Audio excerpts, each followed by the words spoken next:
don't care who you are, life is going to knock you down. Listen to me, many of you right now, life's got you up against the rope, and you got to do me a favor. Like, you can't give up. You can't give in. Pain is temporary. Pain is your friend. Pain is going to take you to the next level. When you going through pain, I know what you're feeling. I know exactly, because I've been there. I've done that. But you got to work through it. And the reason why most of you are not successful is because every single time stuff not going your way, you give up, you quit, you let go, and people feel weakness. They feel it. You can feel when somebody's not committed, when they're not all in, when they're not dedicated. And there's another level you get to when you go all in. Winners win and losers lose. There are going to be times that you're going to be wondering, why should I keep showing up and working my business? Why should I keep at it? Why should I keep showing up to the conventions? Why should I keep picking up the phones and making the phone calls? Why should I keep fighting for my goals and fighting for my dreams? And what I want to remind you is that you got to show up for your life regardless of the circumstances. You got to show up in spite of the naysayers. You got to show up in spite of the conversation going on in your mind. You got to show up for your life, because if you don't, nobody else will. If you want unreasonable results in your life, you've got to be willing to be unreasonable. Part of being unreasonable, you don't judge according to appearances. Part of being unreasonable, you can see it because you believe it. You must have the faith to call forth those things that be not as though they were. You've got to decide, I deserve this, and I'm going to have it. You've got to say yes to your life. You've got to say yes. Yes to my dreams. Yes to me. Yes, I can make it. Yes, I can. Doesn't matter how many failures I've made. Doesn't matter how many mistakes I've endured. Doesn't matter about my defeats. Doesn't matter about what I've done. Yes, yes. I don't care about the fact I'm in a hole now. Doesn't matter about where I am. The last chapter to my life has not been written yet. If you judge me now, you'll judge me prematurely. I'm still in the process of transforming my life. I'm still in the process of becoming. Yes. The brilliance of Thomas Edison was not in his mind. It was something much more ordinary and often much less respected. I've got no imagination, he once said. I never dream. I've created nothing. If you're someone who doesn't like Edison, you might think that this is Edison admitting to stealing his inventions from other, more brilliant inventors, like Nikola Tesla. Not quite, but he did readily concede that most of the credit belonged to something other than his brain. The genius hangs around his laboratory day and night, Edison said. If anything happens, he's there to catch it. If he wasn't, it might happen just the same. Only it would never be his. What he's talking about is showing up. The incredible, underrated power of clocking in every day, putting your ass in the seat, and the luck this seems to inevitably produce. Edison lived in his laboratory and never missed a day. Like Gehrig, even when he was sick, when he was tired, or when visited by tragedy or disaster. The modern conveniences we can trace to his lab then owe far more to his body than his brain, to the compounding power of consistency rather than sheer brilliance. It wasn't about inspiration. It was about getting to work, show up and try. Get on the treadmill, pick up the violin, script out some sequence, reach out to some clients, read some reports, lift a couple weights, jog 1 mile, cross one thing off the to-do list, chase down a lead. It doesn't matter what it is.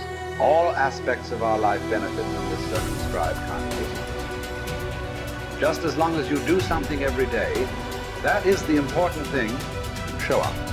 When you're tired, when you don't have to, even if you have an excuse, even if you're busy, even if you won't get recognized for it, even if it's been kicking your ass lately, once something is done, you can build on it.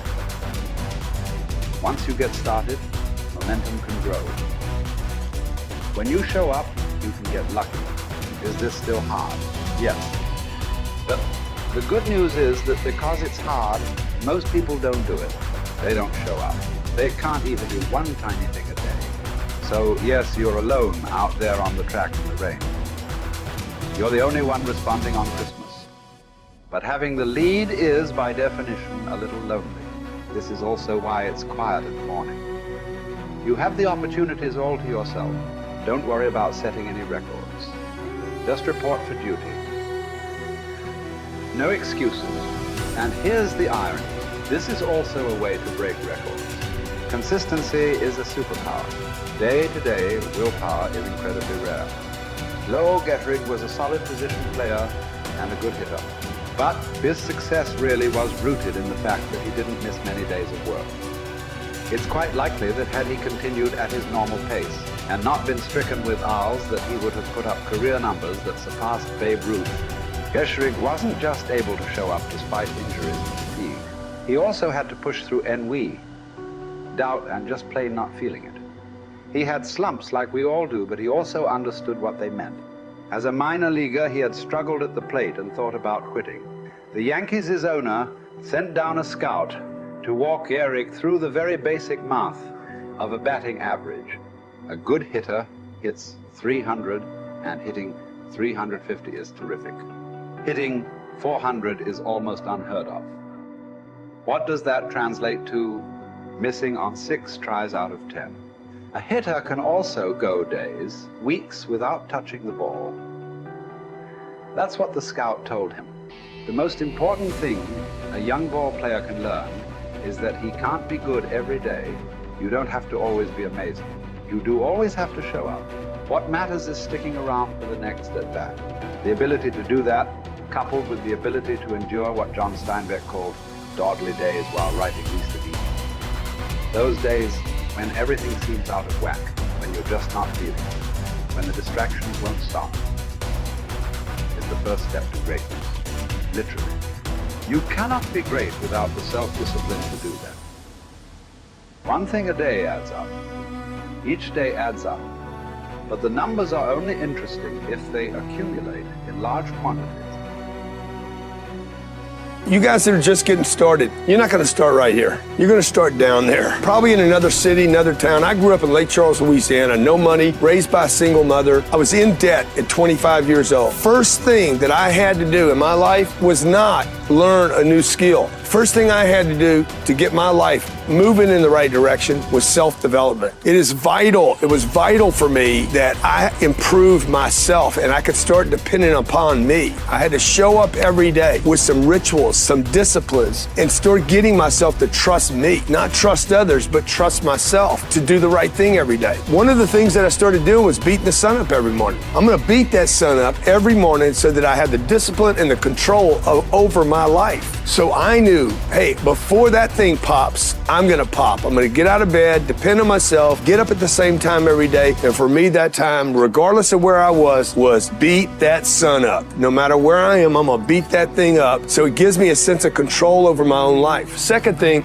I had to start cleaning up my life and my friends and my environment. When I was younger, between 15 and 25, I was doing crazy stuff in my life. Wasting my weekends. I have the saying, weekends are for the weak. I was drinking, fooling around with a bunch of bad things, bad people. At 25 years old, I cleaned it all up. Quit going to those places. Quit hanging out with people that did not have ethics and discipline in their life. I wanted to build something in my life. I wanted to become someone. And to do that, to become someone in the eyes of the world, just beating that sun up every morning gives me the sense of accomplishment, that I did what I said I was going to do, that I woke up when I said I would wake up, and I start building respect for myself, start believing in myself so that I can go out into the world. And maybe today when I go into this meeting that I'm dressed for, they'll believe in me as much as I believe in me, and that'll show up in a contract, a deal, maybe even some money.